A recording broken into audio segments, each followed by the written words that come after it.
New year, নতুন বছর, নতুন দিন, নতুন উদ্যমে শুরু করছি নতুন এবং আমার প্রথম series, the series of 30 days consistency challenge. কেন এই বিষয়টাই বেছে নিলাম? কারণ এটাই আমার জীবনের সমস্যা। কোনো কাজ শুরু করলেও ধারাবাহিকতা বা কনসিস্টেন্সি মেনটেন করা আমার পক্ষে খুব কষ্টকর হয়ে পড়ে, তার স্বাস্থ্যের দিক থেকে হোক বা কাজের দিক থেকে। এখন যেহেতু ঈশ্বরের আশীর্বাদে কাজের চাপ যথেষ্ট, তাই কাজ তো নিয়ম মাফিক চলছেই, তবে স্বাস্থ্য চলে গেছে ব্যাকসিটে। তাই স্বাস্থ্য, কর্ম, অর্থ সমস্ত বজায় রাখতেই শুরু করছি এই সিরিজটি। Welcome to the day 1 of 30 days consistency challenge. ভোরবেলা ওঠার ইচ্ছে ছিল, তবে পারিনি। যাই হোক, জোর করে ওঠার চেষ্টাও খুব একটা করিনি।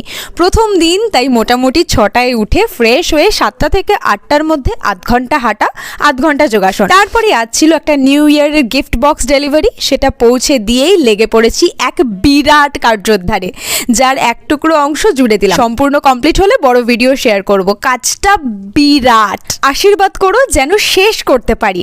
তারপর বেশ রোদ ঝলমল দিন দেখে ভগবানের সিংহাসনগুলো ভার্নিশ করে দিয়েছি। সন্ধে মায়ের নতুন বছরের উপহার হিসেবে 2টো অপরাজিতার চারা নিয়েছি। কাজের যা গুতো, তাতে ছোটখাটো দুর্ঘটনা তো বাঞ্ছনীয়। ব্যাস, টিটেনাস ইনজেকশন খেয়ে দুর্দান্তভাবে বছরের প্রথম দিনটা কাটালাম। নতুন বছর সকলের খুব খুব ভালো কাটুক। সকলে সুস্থ থেকো, আনন্দে থেকো। নমস্কার।